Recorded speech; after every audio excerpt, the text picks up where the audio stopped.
Nepersniausiai aš dariau video, prie Ruso buvo geriau, pasižiūrėk, kaip veikia sovietinė propaganda, kuris susilaukė tikrai nemenko populiarumo ir daugybės peržiūrų. Bet tuo pačiu susilaukė ir teigiamų, ir nemažai neigiamų komentarų. Ir šią vietą aš noriu įlįsti į šio video analizę ir pademonstruoti jums realių laikų ir parodyti, kaip toliau veikia sovietų, ne sovietų šiuo atveju, rusų propaganda ir kaip toliau jie siunčia savo trolius ir botus ir rašo įvairius komentarus ir kiek apskritai šiais laikais iš tiesų vyksta informacinio karo ir kaip apskritai šiais laikais yra svarbu tikrinti informaciją, o ne aklai tikėti kažkokią nuomonę ar kažkokiu aklai video ar tik tai kažkokią vieną informaciją. Na, jeigu tu pirmą kartą įsijungi mano YouTube kanalą, tai malonu su tavim susipažinti.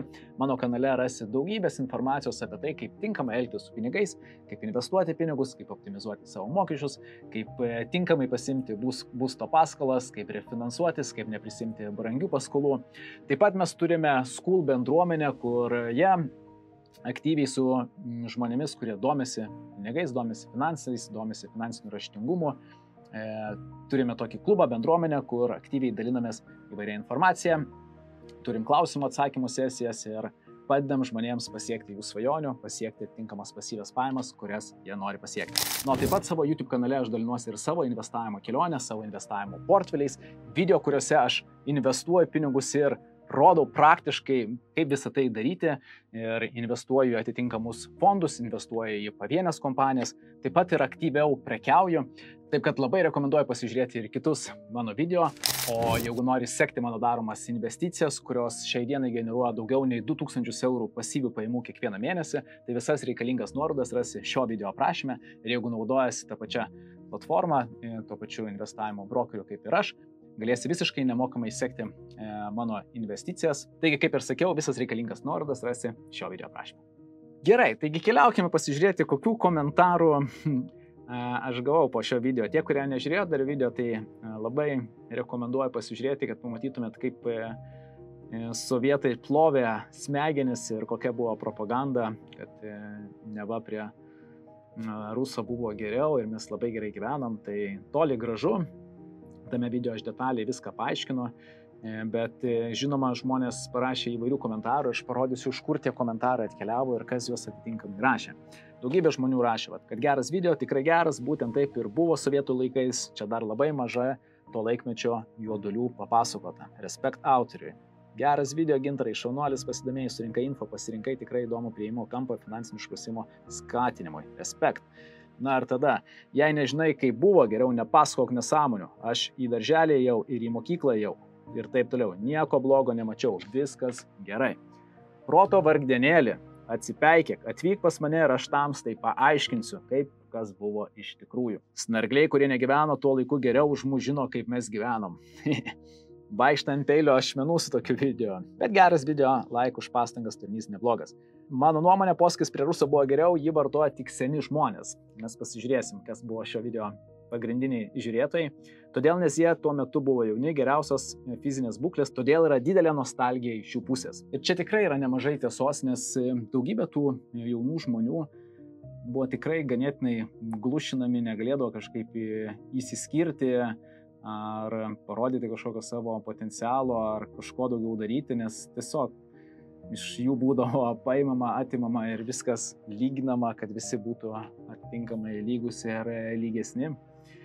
Ir daugelį tų žmonių, kada Lietuva tapo nepriklausoma, keisti požiūrį arba prisitaikyti tikrai buvo sunkoka. Audronė rašo, kiek dabar mokesčiai, PVM, PSD, OSD, paskaičiuojam, kiek gavo tais laikais sovietai ir kiek dabar prie demokratijos. Pavadino labai negražiai. O tai kur žmonės jie geriau dabar? Na, Rimgaudai, jeigu ne sovietų okupacija, tai mūsų būtų buvę dar daugiau, bet kadangi daugybė žmonių bandė išsaugoti savo gyvybę ir bėgti nuo okupanto, na, situaciją turim kokią turim, bet kadangi tikrai Lietuva yra nuostabi šalis ir mes gyvenam vis geriau ir geriau, aš pastebiu, kad daugybė lietuvių grįžta iš užsienio šalių, nes kur uždirbdavo užsienyje 1500–2000 eurų per mėnesį, dabar Lietuvoje yra panašus atlyginimai, ką galima uždirbti ir mūsų atlyginimo vidurkis vejasi vakarietiškus atlyginimo vidurkius. Šiais laikais net namo negalima statyti. Jei ir turi sklypą, visokie klimato kaitos mokesčiai, A++ infrastruktūros mokesčiai. Tai aš ačiū Dievui, kad mes turim A++, nes ta statyba, kokią mes turėjom, tikrai nebuvo pati geriausia. Pamenu, kad pralaidumas stiklų būdavo toksai, kad tikrai reikėdavo užsikamšyti žiemą, kad netrauktų taip ir neišleidinėtų šilumos tiek daug namai. Bei ir turint savo turtą turėsi pastoviai arti, net ir išėjęs į pensiją, nes turėsi sumokėti MT mokestį, bei atsidėti daktarams, jei nenorėsi laukti eilių po metus kitus pas daktarus. Privalumas, kad gali išvykti, o tavo vieta pakeis emigrantai iš trečiųjų šalių, norint įsigyti savo butą, pavyzdžiui, Vilniuje nebeužteks mokėti 25 metus paskolą, nes būtų kainos lenkia algų vidurkį.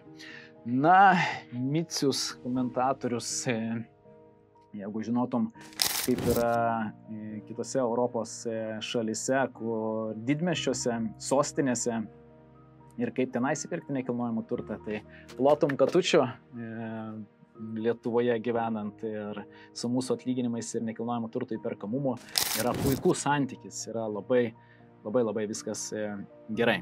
O kalbant apie daktarus ir tai, kad reikia atsidėti pinigus ir taupyti pinigus ir investuoti pinigus, aš tikrai ne kartą jau esu pasakojęs ir dalinęsis ir kiekviename savo seminare ir webinare paminiu, jog niekas už mus geriau mumis nepasirūpins. Amerikoje, kaip pavyzdys, iš vis nėra jokios sodrinės sistemos. Tu pats turi savimi pasirūpinti. Uždirbi pinigus, dalį pinigų turi atsidėti arba į kažkokį pensijų fondą, arba į kažkokias investicijas, kad pats nuspręstum, kada tu gali išeiti į pensiją. Tai suvokimas, kad aš tik dirbu, uždirbu pinigus ir nieko papildomai su tais pinigais nedarau ir kažkas stebuklingai manimi pasirūpins, yra tiesiog klaidingas. Sistema labai stipriai pasikeitė, pasaulis labai stipriai pasikeitė. Ir jeigu anksčiau gimstamumas šeimose būdavo 5-8 vaikai, normali šeima, ir ta šeima turėdavo pasirūpinti 2 savo tėvais, finansiškai visas modelis labai puikiai veikia. Daug mokesčių mokėtojų, mažai tuos, kuriuos reikia išlaikyti, viskas labai gerai. Bet jei pasaulis pasikeitė, gimstamumas labai stipriai sumažėjo ir Lietuvoje šiandien gimstamumas yra apie 1,3-1,4 vaiko šeimai. Ką tai reiškia? Kad yra per mažai mokesčių mokėtojų, per mažai gimsta mokesčių mokėtojų, o išlaikyti reikia vis daugiau žmonių, nes gyvenimo trukmė ilgėja. Tai šioje vietoje būtent yra šitas kanalas, mūsų bendruomenė, ir apie tai mes daugiausiai ir kalbam, ir apie tai, kad pats žmogus turi atsidėti, taupyti ir investuoti pinigus, ir tokiu atveju jisai nebus priklausomas nuo valstybės, darbdavio ar vaikų. Pasakyk, kaip per 5 metus Lietuvos skola išaugo dvigubai, nuo 16 milijardų iki 32 milijardų. Čia labai gerai atkomentavo, kiek tai sudaro nuo bendro vidaus produkto. Mažiausia skola Europos Sąjungoje ir viena mažiausių biudžetų skolos valstybių pasaulyje. Grinai davė durniui kelis eurus, gaila, kad konclagerio nebėra. Wow. Taip, gera girdėti, kad taip greitai augam, daugiau tokių video. Fainai, aišku, dabar to Rusijoje nebėra. O kaip čia galėjo gyventi gerai, jei 40+ % biudžeto ėjo kariniam biudžetui, dabar būt visiškas subaginas, jei tiek reikėtų skirti dėl 5-6% kliksmai. Šiaip 8-9 metų lygį Lietuva pasiekė tik 2-5 metais lygtai. Lygtai. Algirdai. Super video tiems, kas gal negalvoja ir tiki. Tik žmonių gyvenančių žemiau skurdo ribos Lietuvoje apie 600. Sėkmės gerieji žmonės. Jo, didelė problema yra ta, kad daugybė Lietuvos gyventojų, ypač vyresnio amžiaus, yra vis dar veikiami daugybės informacijos, skaito žiniasklaidą, žiūri televiziją ir nėra labai stipriai edukuoti ir žmonės tiki viskuo, ką jiems įteiginėja ir kokią informaciją atitinkamai siunčia. Kana Korsolūnas sako, kaip tu žinai, kaip ir kas gyveno, kai tu negyvenai, melagėm. Tai yra istorija, tai yra faktai, tai yra realybė. Labai aišku, kaip sovietai plovė ir plauna smegenis, kokią propagandą naudoja, kokį informacinį karą daro. Patį daro šiai dienai Rusija. Ir jeigu paimsi žmogų, kuris klauso ir skaito rusiškas naujienas ar žiūri ten kokį Первый kanalą, tai jisai po šiai dienai galvoja, kad Ukraina užpuolė Rusiją ir kad Rusija čia gelbsti visus ir yra nuostabi valstybė ir ko čia visi kimba. Tai tik tai parodo ir toksai žmogus sakys, tu čia meluoji ir taip toliau, bet jisai tiesiog yra išplautom smegenim, jam yra suteikta tokia informacija ir nieko čia nepadarysi, arba žmogus turi kritinį mąstymą ir tobulėja ir atsirinkinėja informaciją, arba atitinkamai ne. Ale, kaip tu viską žinai, mūsėt gyvenai tais laikais. Čia panašu, kad Simutė tikrai bus vyresnio amžiaus. Turbūt gimė iki 90-ųjų, tik tą patvirtins įsigimėlį tu. Ir Sigitas rašo, kad patvirtina, kad taip ir buvo, kaip video pasakojama. Super kontentas, tikra tiesa, smurglinį rublis buvo vertesnis už dolerį. Smurglinį. Wow. Ta patį galima pasakoti apie vakarietišką propagandą laisvę. Prie Ruso buvo geriau tiems, kas nenorėjo galvoti ar stengtis. Aš jau šitą paminėjau, kad galėjo tai būti geras įrašas, autorių pagarba, pakankamai tikslus video, kas jam pasakė, visas šias nesąmonės. Kaip matot, yra įvairių komentarų. Ir pasižiūrėkime šiek tiek analitiką. 13 000 peržiūrų ir jeigu pasuksim žemiau, average view duration yra 1,44 minutės, nors video yra 15 minučių, 1,44 minutės vidutiniškai žmonės žiūrėjo šitą video ir tik 11,4 vidutinis procentas peržiūros. Ir jeigu pasižiūrėsiu kažkokį kitą video, tarkim, aš dariau video apie karą ir kas bus su bankais, kas būtų su mūsų pinigais, kaip reikėtų pasiruošti tokiems dalykams, jeigu prasidėtų karas. Ir mes matom, kad vidutinė peržiūros trukmė yra 4 minutės 24 sekundės ir average percentage viewed yra 41 procentas. Dar video pasižiūrėjus kitą, matom 5 minutės vidutinės iš 10 minučių ir beveik 50 procentų. Tai ką parodo apie šį video? Tai vadinasi, žmonės tiesiog buvo atsiųsti čia paspausti dislike mygtuką arba greitai parašyti komentarą. Niekas net nežiūrėjo šitą video, nes jeigu tu peržiūrėsi, tu galbūt pradėsi keisti, kažkiek transformuoti savo smegenis iš visos propagandos. Bet propaganda tai veikia. Ir dažnai galima pamatyti, kad užbombarduoja kažkokį postą arba kažkokį video įvairiais neigiamais komentarais ir tada žmonės galvoja, blemba, čia gal yra, kaip visi tie neigiami komentarai sako. Tai suformuoti kažkokią nuomonę apie kažką šiais laikais nėra labai sunku ir informacinis karas yra toks, koks jis yra ir žmonės dažniausiai nesigilina, nedaro kažkokių tyrimų, neišklauso kažkokių abiejų pusių, pasigauna kažkokią nuomonę, pasigauna kažkokią naratyvą ir tiesiog rašo komentarus ar laikosi tos atitinkamos nuomonės. Tai ką mes ir matome šiuo scenariu, kad tiesiog žmonės nežiūrėjo video, iš karto rašė komentarą, kad ne, propagandos jokios nebuvo, prie Ruso tikrai buvo geriau ir aš čia kalbu nesąmonės ir panašiai. Ir kaip matote, dislike'ų kiekis yra ženkliai didesnis, lyginant su mano kanalo vidurkiu. Vidutiniškai yra 98 procentai like mygtukų, bet šiame video yra nemažai trolių, kurie tiesiog spaudė dislike mygtuką. Ir įdomioji dalis yra su auditorija. Ką mes matome? Kad didžioji dalis yra virš 55 metų, tarp 55 ir virš 65 metų. Tai yra beveik 70 procentų auditorijos yra vyresnio amžiaus žmonės, kurie vis dar tiki ir gyvena kažkaip tais laikais, kaip Elas Bandis ir istorija, kad kažkada 3 įvarčius įmušė. Praeitimi gyvena, kitaip sakant, negyvena dabartimi, nes dabarties nelabai sugebėjo susikurti, bet kalbant apie nepriklausomą Lietuvą, apie jaunimą, apie visus žmonės, kurie gimė nepriklausomai Lietuvoje, mūsų nuomonė šio klausimu yra visiškai kitokia.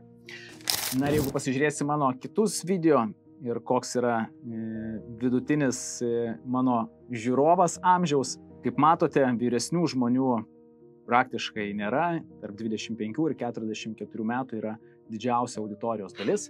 Čia, jeigu mes paspausim audience, irgi tas pats, iš vis nėra vyresnio amžiaus žmonių. Taigi, ką norėjau parodyti šio video? Kad stengtumėtės atskirti informaciją, kad ugdytumėt savo kritinį mąstymą ir atsirinktumėt informaciją ir žmonės, su kuriais bendraujate. Ir pasižiūrėtumėt, ar ta informacija ir tie žmonės kelia jūs į viršų, ar atitinkamai tempia žemyn, plauna jums smegenis, ar bando prakišti kažkokią propagandą. Šiais technologiniais laikais vyksta ne tik fizinis karas, bet labai ypatingai vyksta ir informacinis karas. Ir kaip jau pastebėjot, ką parodė mano šitas pavyzdys, kad žmonės tiesiog būna atsiųsti kaip botai, arba būna kažkokiose telegramų grupėse, arba net specialiai yra suformuoti akauntai, suformuotas tam tikros grupės, kur pasakoma, komentuokit čia, rašykit čia, padarykit tą, padarykit aną. Ir tokiu atveju bet kokį gerą žmogų arba teigiamą informaciją arba gerą informaciją galima padaryti visiškai šūdiną informaciją ir padaryti taip, kad kažkoks žmogus, arba šiuo atveju kaip pavyzdys Ukraina, kurią užpuolė Rusija, gali Rusija ir negali, o tą ir daro, plauna žmonėms smegenis, daro propagandą, kad neva Ukraina užpuolė Rusiją, ar čia Rusija bando kažkaip išvaduoti Ukrainą. Ir daugybė žmonių tuo tiki, jūs nepatikėtumėt, bet daugybė žmonių tuo tiki, būtent tie žmonės, kurie klauso tokios informacijos ir nuolatos seka tokius propagandistų įvairius informacijos šaltinius. Taigi, chebrytė, tikrinkite informaciją, stenkitės išklausyti vieną nuomonę, vieną šaltinį ir kitą šaltinį ir atitinkamai šiais laikais netgi galima dar pabendrauti ir su dirbtiniu intelektu, dar pasitikrinti atitinkamą informaciją ir tikrai teisingai užduoti atitinkamų klausimų ir tik tai tokiu atveju susidaryti jau kažkokią savo nuomonę, o ne aklai tikėti kažkokiu vienu informacijos šaltiniu. Taigi tikiuosi, kad man pavyko bent jau kažkiek praplėsti jūsų akiratį ir požiūrį į informacijos tikrinimą ir informacijos karą. Jeigu patiko šitas video, spustelkit like mygtuką, ir aš tikiuosi, kad tobulėsit kartu su manimi toliau, prenumeruosit mano kanalą ir mes pasimatysime kitose video. Iki!